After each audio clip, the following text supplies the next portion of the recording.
que trabajarán sin descanso para que las condiciones sanitarias sean más favorables en esa fecha. Más de 4.192.000 personas ya recibieron ambas dosis de la vacuna contra el COVID-19 en el país. Esto mientras sigue la baja de contagios que llegaron a 5.164 y los fallecidos a 57. Ranking de Forbes ubica a 8 familias chilenas entre los principales millonarios del mundo. Este grupo aumentó su fortuna en un 73% comparado al informe anterior. Dicho en simple, estas 8 familias, si en el 2019 tenían 100, ahora tienen 173, lo que ha generado cuestionamientos debido a que se está pasando justamente a nivel mundial y también en nuestro país por una delicada situación económica, y muchas personas están resintiendo las consecuencias en sus bolsillos respecto de la economía, y este grupo ve aumentada de manera muy importante sus fortunas. Ramón. Sí, Federico. Ramón Pozo, ¿cómo estás tú? Muy bien, ¿y tú? ¿Cómo estás? Muy bien, habíamos tenido un pequeño problema de conexión, pero ya estamos al aire. Respecto a este tema que tú mencionas, bueno, vamos a conversar seguramente dentro de las próximas horas sobre el impuesto a la riqueza, ¿no? Exactamente. Está boteando la pelota ahí. ¿Qué vamos a hacer para que todos contribuyan al Estado y al mantenimiento del Estado y hoy día a la pandemia y a apoyar a los que lo necesitan? Mientras más recursos se tiene, más se apoya. Un tema progresivo de los impuestos que le llaman, por eso se ha conversado sobre el impuesto a la riqueza, que se está volviendo a conversar. Ahí hay un tema, ¿no? Claro, y además que yo creo que queda bastante complicado el gobierno con esto de que ellos habían anunciado que posiblemente irían al Tribunal Constitucional si avanzaba este proyecto de impuesto a los súper ricos, considerando que, por ejemplo, Sebastián Piñera dentro de un año incrementó su fortuna en 300 millones de dólares. Entonces, yo creo que queda en un muy mal pie político como para resistirse al avance de esta medida, y considerando además que este grupo solamente de 8 familias logra incrementar, insisto, no es que todos ganaron un 73% más, sino que si este grupo de 8 familias tenía 100, ahora tiene 173, sumándose los recursos con los que poseen. Sí, es complicado para el gobierno porque el presidente Piñera, con esa fortuna, está lleno de conflictos de intereses. De hecho, si veta un proyecto como ese de impuesto a la extrema riqueza, llamémosle, un impuesto adicional, se está favoreciendo a sí mismo. Claro. Mira qué complicado. Bueno, ahí hay noticias en desarrollo. Sigamos con algunos de los principales titulares. Así es. Esta noticia en desarrollo que justamente vamos a estar abordando más adelante. La Corte Suprema calificó como grave la detención de un funcionario del Poder Judicial en la Araucanía, a quien se le encontró armamento de guerra, explosivos y ropa de camuflaje. Quedó en prisión preventiva. Qué complicado esto, Ramón Pozo, ¿eh? Qué complicado. Ojalá aquí por fin pillen alguna hebra para que hayan respuestas. Ayer comentábamos que hay muchas preguntas y pocas respuestas en todo lo que pasa en la denominada macrozona sur. ¿Cómo puede ser posible que haya tantos atentados y no se sepa ni quiénes son, ni cuáles son las vinculaciones? Puras conjeturas, nada concreto, y pasa el tiempo. Ojalá aquí haya alguna hebra que tirar, ¿no? Sí, además que, bueno, este caso tiene ya una pata política, porque recordemos que la persona investigada es hijo de un exintendente en la Araucanía, Guillermo Pierce, durante la gestión de Michelle Bachelet. No se puede informar su nombre, solamente se puede dar a conocer sus iniciales, pero ahí ya hay una hebra política que es bastante complicada, considerando que el papá también tuvo un puesto en la ANI, en la Agencia Nacional de Inteligencia. Exactamente, la Agencia Nacional de Inteligencia, y no sé si escuchaste los argumentos de la defensa ayer del imputado. Cuéntame. Decía, él es bombero, por tanto no merecía quedar en prisión preventiva. Bien curiosa la argumentación. Sí, una defensa que pagamos todo esto, pero bueno, sigamos con otras informaciones. Condenan con pena de cárcel a autores de incendio que afectó al metro de La Granja el 18 de octubre de 2019, vale decir el día con el que se identifica el estallido social. El imputado por delito de daños simples recibió 540 días de presidio, en tanto el sentenciado por delito de incendio tentado deberá estar 800 días en prisión. Respecto de eso, lo mismo mencionado, ¿cierto, Ramón? ¿Cómo es posible que habiendo pasado más de un año, todavía no se sepa bien lo que pasó con las decenas de estaciones de metro incendiadas, porque aquí se está condenando, y eso claro que es un avance, más allá de que son penas bastante irrisorias para el daño causado, pero se está condenando a alguien, pero no se sabe lo que pasó, porque el gobierno decía que tenía información de que todo esto estaba organizado, confabulado. Entonces, esta gente, estas dos personas que están siendo condenados, son parte de grupos anarquistas, son parte de grupos, no sé, vinculados al narcotráfico, y que incendiaron estaciones de metro para aislar zonas, para tomar el control. ¿Qué es lo que hay ahí? Porque a nadie se le ocurre llegar y prender fuego de una estación de metro, ¿no? Claro, ¿no? Y recuerda que también en un minuto se habló de participación de fuerzas extranjeras, poco menos en este tipo de ataques. Incluso. Y eso quedó en nada, fue después de mentido el presidente. Es que ese es el tema, que no hay explicaciones. Este gobierno se acostumbra, y las policías gestionadas por este gobierno están mal acostumbradas a no dar explicaciones a la ciudadanía, que es lo que corresponde, ¿no?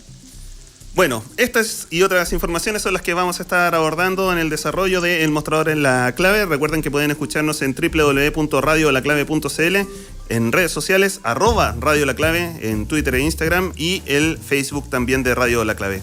Y, por supuesto, pueden visitar www.elmostrador.cl. Gracias, Ramón Pozo. Vámonos ahora a conversar con Hernán Leighton, periodista de política del Mostrador. ¿Cómo estás, Hernán? ¿Cómo te va, Federico? Bien, gracias. Oye, hay mucho que hablar respecto de temas candentes. Por ejemplo, el ministro París. Tú hoy día firmaste junto con otra periodista del Mostrador una nota donde das cuenta de la situación política del ministro París. Mencionando que está bajo observación. De hecho, ya se han barajado nombres para reemplazarlo, según tu reporteo. Mencionas tú, abre comillas, que el ministro del MinSal se encuentra en fase crítica. Tan. Incluso hubo un duro encontrón con el ministro de Hacienda, Rodrigo Cerda. Desaciertos comunicacionales. Cuéntanos un poco qué es lo que reportearon en el Mostrador y que se plasma en este titular de hoy del Mostrador. Sí, fue una nota que reportemos junto a Nicole Martínez y que tiene que ver con, nosotros titulamos finalmente con la última vía de París, la última vía entre comillas. ¿Por qué?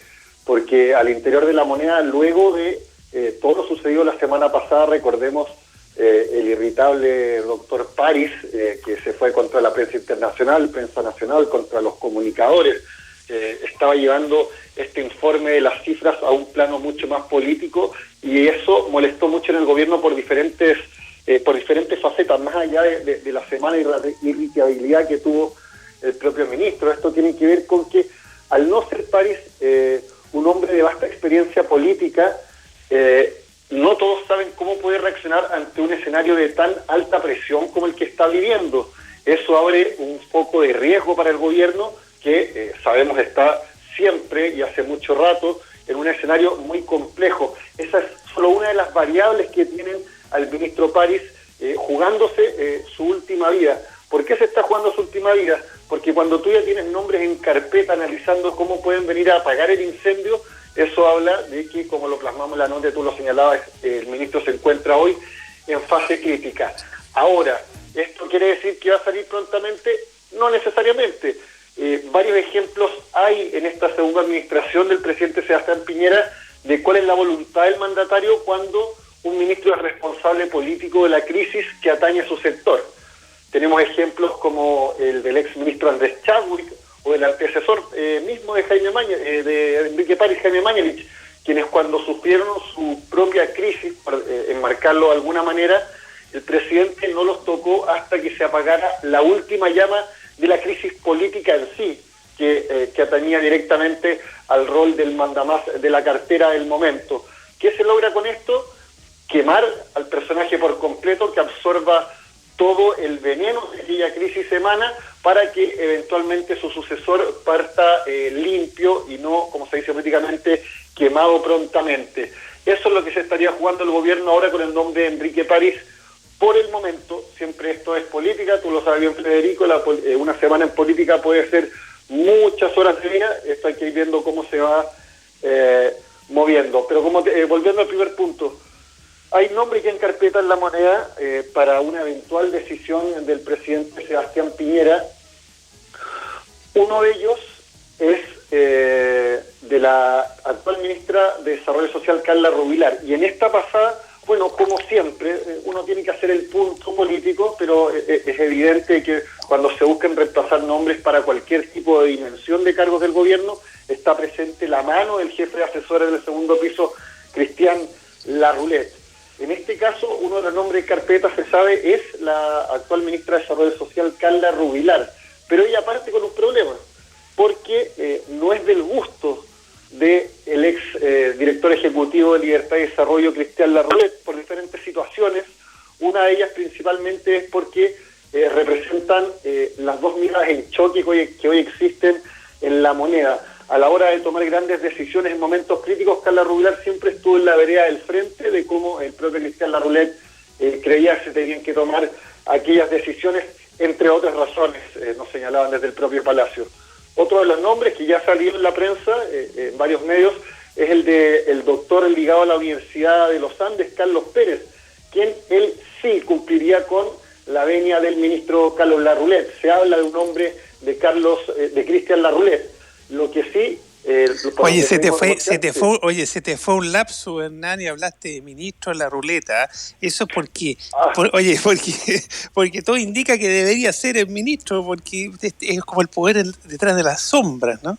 Bueno, ha pasado en otros gobiernos que cargos similares también, los propios oficialistas han cuestionado los poderes que llegan a adquirir este tipo de asesores. Claro, pero nos estoy explicando tu lapsus de tratarlo de ministro. A ver, además que fue ministro en el primer gobierno, eso sí, el primer gobierno del presidente Piñera, sí.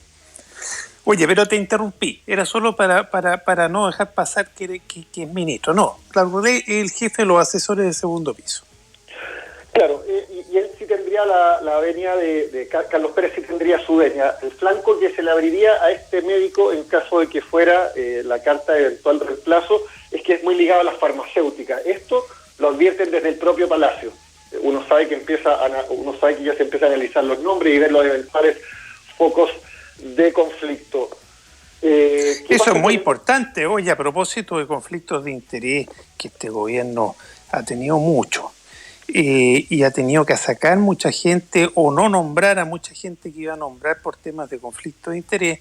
No olvidemos respecto de los vínculos con las farmacéuticas que la Contraloría General de la República hace pocas horas, la Corte Suprema confirmó el buen actuar de la Contraloría General de la República, que no le tomó razón al decreto de nombramiento de la directora del ISP, del Instituto de Salud Pública, precisamente por lo que tú dices, por su vínculo con las farmacéuticas, porque había sido una alta directiva de un laboratorio y de una farmacia, de una de las cadenas grandes farmacias. Entonces, aquí tendríamos, si nombraran al doctor Pérez, una situación muy parecida pudieran tener, ¿no? Claro, esa es una de las evaluaciones que se está haciendo de aquel nombre. Los otros nombres que estarían en carpeta, uno sería el exministro Emilio Santelices, y el otro, aunque varios lo niegan, sería el del propio Jaime Mañalich, pero esta sería una decisión política de grandes proporciones, digámoslo, desde el propio oficialismo rechazan que siquiera la opción de que vuelva Jaime Mañalich. Ellos hablan de una bomba nuclear, el hecho de volver vendría a entorpecer el camino, y obviamente desde la oposición genera aún más rechazo. ¿Y el nombre de Paula Daza se debate, también se conversa? Sí, toda la razón, se me había ido. Está también en el aire el nombre de Paula Daza, siendo que desde la UDI particularmente, si bien no le tienen mala políticamente, sí creen que quizás le falta experiencia para un manejo comunicacional para estar a cargo del ministerio. Pero en ese sentido, esa es una recuperación, estaría como una de las alternativas más. Y, repito, el hecho de que ya estén alternativas en carpeta habla de la situación por sí solo, evidencia la situación que está viviendo hoy el ministro Enrique París. Hernán Leyton Hilton, periodista de política del Mostrador. Estamos conversando sobre la realidad del doctor París como ministro de Salud y que aparentemente está viviendo sus últimas horas en ese ministerio. Va a depender de lo que pase en los próximos días, por supuesto. ¿Qué opinas tú? ¿Qué es lo que pudiste reportear? ¿Qué es lo que duele más en el gobierno y al propio París? Las críticas de, entre comillas, buen soldado, en el fondo, de alguien que trabaja harto pero que corta poco, desde el colegio médico y fundamentalmente de su presidente, ahí Kiasiche, o los artículos de la prensa internacional que cuestionan la gestión de la pandemia y del propio ministro París. ¿Qué duele más en La Moneda? ¿Y al propio París? Al propio París, mira, a él lo describen cercanos de él, con quienes pudimos hablar, como al no ser un ente político, él es bastante sensible a las críticas, señalan. Y evidencia de eso fue lo que señalaba anteriormente, la reacción que tuvo la semana pasada. Eso no quiere decir de que no tenga la capacidad de entender dónde está parado.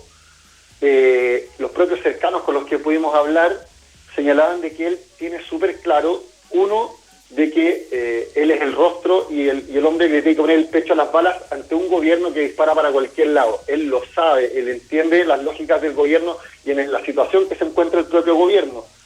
Pero además de las críticas, estas mismas fuentes con las que pudimos hablar, que son cercanas al ministro, hablan de que él se siente un maltratado por el propio Ejecutivo.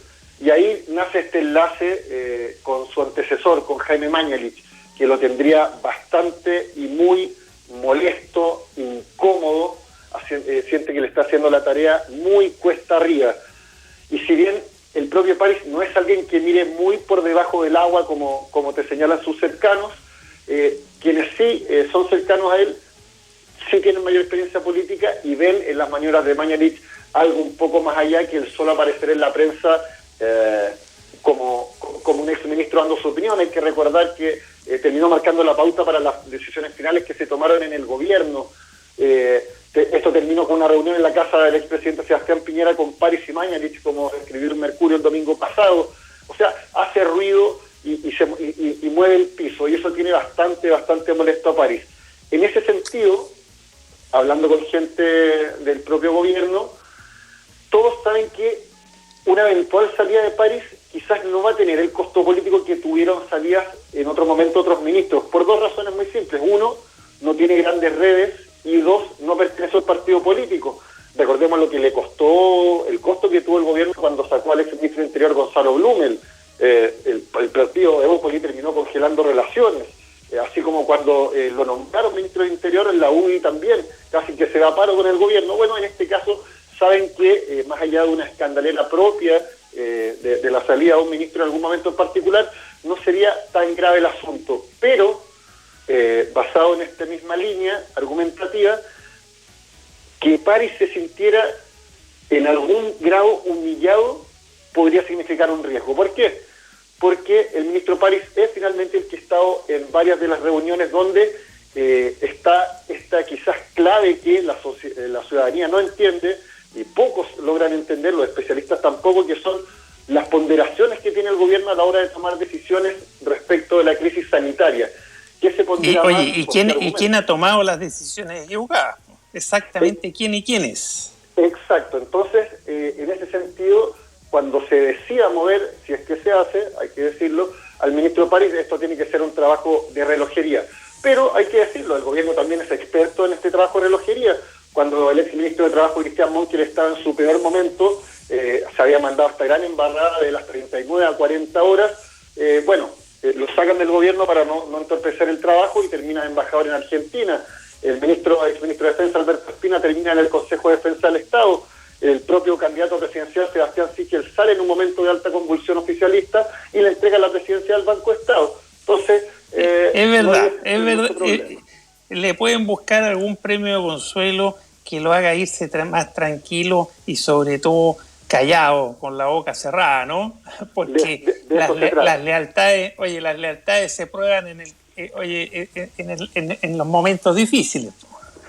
Claro, y como él no tiene una conciencia de trabajo de partido político, como él no responde a ciertas redes, como no es parte del círculo de hierro del presidente Sebastián Piñera, quizás podría ser un ente de mayor difícil control en ese aspecto.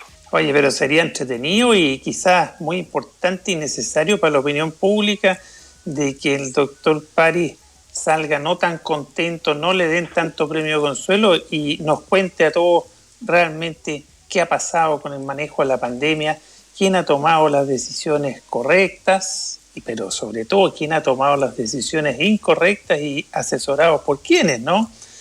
Bueno, oye, ¿qué te parece, Hernán Leighton, que nos cuentes un poco lo que pasó ayer? Porque en tu reporteo político, porque ayer se terminó de tramitar, quedó listo para promulgarse, y entiendo que hoy día, entre ayer a última hora y hoy día se promulgaba y publicaba en el Diario Oficial la reforma constitucional que modificó las fechas de las elecciones a constituyentes, gobernadores regionales y alcaldes y concejales, llevándola del 10 y 11 de abril al 15 y 16 de mayo. Se modificó también la fecha de la segunda vuelta para gobernadores del 2 de mayo al 13 de junio y se modificó la fecha de las primarias presidenciales y parlamentarias del 4 de julio al 18 de julio, sin tocarse las elecciones presidenciales del 21 de noviembre ni la segunda vuelta eventual, ¿cierto? Cuéntanos un poco qué pasó, qué se obtuvo, qué no se obtuvo y quiénes se opusieron a dos cosas clave para la ciudadanía y para la posibilidad de una mejor votación. Que se pague, que no se pague la movilización para ir a votar, es decir, la gratuidad de la movilización ese día, y el feriado irrenunciable u obligatorio que también puede influir en el nivel de votación. Cuéntanos un poco sobre qué ocurrió, los intríngulis de esas decisiones. Sí, bueno, fue bastante compleja toda la negociación. Recordemos que esto se hizo en voz del gobierno a tiempo, en voz del propio oficialismo, sectores, por lo menos de oposición, bastante tardíamente. Recordemos que estamos a 3 días de lo que hubiese sido llevar a cabo claramente es tardío, pues si estamos a 3 días de la votación y recién ahora se concreta el cambio de fecha. Claro, no hay muchas lecturas que hacer al respecto. Esto llevó una sesión especial, extraordinaria del Senado el día domingo recién pasado, estuvo bastante turbulenta. Esto al tener indicaciones cruzadas con la Cámara de Diputados se llegó a comisión mixta, pero finalmente todo lo que se acordó en la comisión mixta fue rechazado en la Cámara de Diputados y también en el Senado. Bastante tormentosa la tramitación, se logra el objetivo primario del gobierno, que era lograr aplazar las elecciones, siendo que hay parlamentarios del propio oficialismo que estaban en total desacuerdo con aquello. Principalmente, claro, se logra que esta mega elección de, como tú lo señalabas, de gobernadores regionales, constituyentes, alcaldes y concejales, se traslade para la segunda semana de mayo. No va a ser feriado renunciable.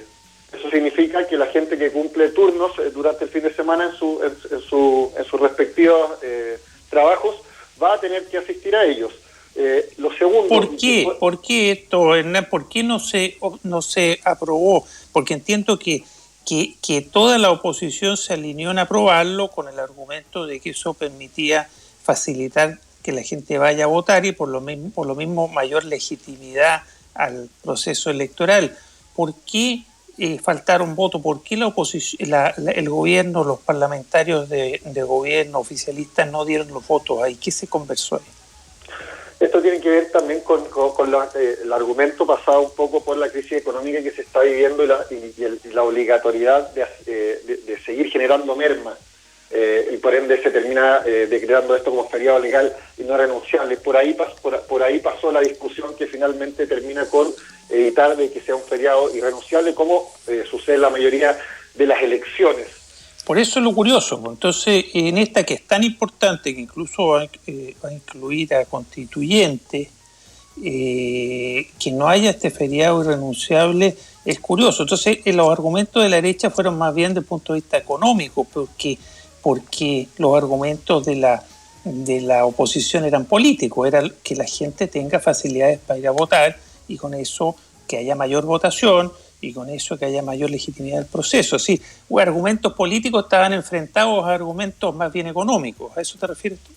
Claro, sí, por ahí pasó más o menos el debate, que termina ganando finalmente el oficialismo. O sea, acá hubo varios... Es decir, no es que lo haya ganado, para ser preciso, el oficialismo, sino que faltaron votos para aprobarlo, porque hubo mayoría de votos porque hubiere feriado obligatorio o irrenunciable. Lo que pasa es que faltaron votos porque requería un quórum especial, entiendo, ¿no? Ahí te doy un espacio, porque no tengo máxima claridad de lo que ocurrió específicamente en esa votación y el quórum requerido, porque sé que en otras votaciones no se exigía quórum, por ende quedaron normas interpretables, que es lo que ha generado otro conflicto que se va a empezar a ver de estos días en adelante, una vez ya publicada la ley en el diario oficial. Oye, y con respecto a lo que mencionábamos también, que la movilización fuera gratuita ese día para que la gente tuviera facilidades para ir a votar, entiendo que también la oposición dio todos sus votos, pero faltaron los votos de derecha, los suficientes para dar el quórum también especial para esto. ¿Y los argumentos ahí fueron puramente económicos o también políticos, los de la derecha? Es un poco el mismo raciocinio, pero esto también, recordemos, Federico, ha sucedido en muchas de las últimas elecciones. Siempre se plantea, siempre se pone en carpeta arriba de la mesa esto de si debiese, en pos del argumento político de ayudar a la movilización, de que la gente llegue a las urnas, siempre bajo el argumento de que hay gente que, teniendo la plata justa para llegar al trabajo de lunes a viernes, no está dispuesta a gastarse esos 700, 800 pesos de la tarjeta VIP para ir de ida, ni siquiera de vuelta, a votar un fin de semana, versus el costo que tiene para el Estado y para los privados el tener que subsidiar un día completo de transporte público. Ahora, lo que se ha hecho en elecciones anteriores es que, por lo menos en la última gran elección, para el plebiscito, recordemos, tuvimos al tren que cruza el Biobío, al Merval en la quinta región y al metro acá en la región metropolitana, de manera transporte gratuito durante algún rango horario, pero no así el transporte terrestre. O sea, pero eso que ocurrió en esa última elección no se sabe si va a ser así en esta todavía. No hay gran claridad. Lo del metro y lo de Merval. Oye, última pregunta respecto a este tema. ¿Por qué al final esta ley, esta reforma constitucional, que es una ley pero de mayor jerarquía, permite que los alcaldes vuelvan a ejercer unos pocos días y después tienen que volver a tomar licencia para poder seguir sus candidaturas que van a la reelección? Suena raro, ¿no? Porque hoy día no están ejerciendo, les dicen pueden volver a ejercer, pero en pocos días más tienen que volver a irse para hacer campaña. ¿Qué se conversó sobre esto? Cerca de una semana van a alcanzar los alcaldes que van a la reelección, que estaban suspendidos de su cargo, estaban siendo subrogados para generar igualdad de condiciones en la competencia.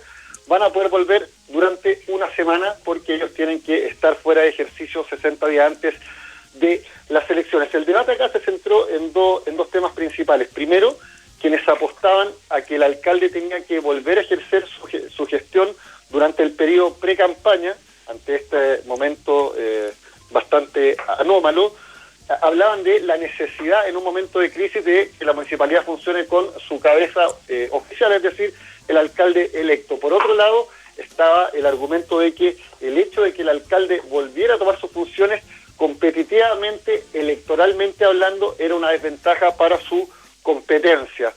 Por supuesto que sí. Claro. Entonces, ahí se tenía que ponderar. En un momento la aguja estaba por evitar que los alcaldes volvieran, pero hubo, recordemos, una actividad donde cruzó desde Álvaro Carter hasta Daniel Jau, afuera de La Moneda, donde entregaron una carta en el propio Palacio de La Moneda hablando de la necesidad de ellos volver. Bueno, obviamente ahí también hay eventuales conflictos de interés. Eran incumbentes.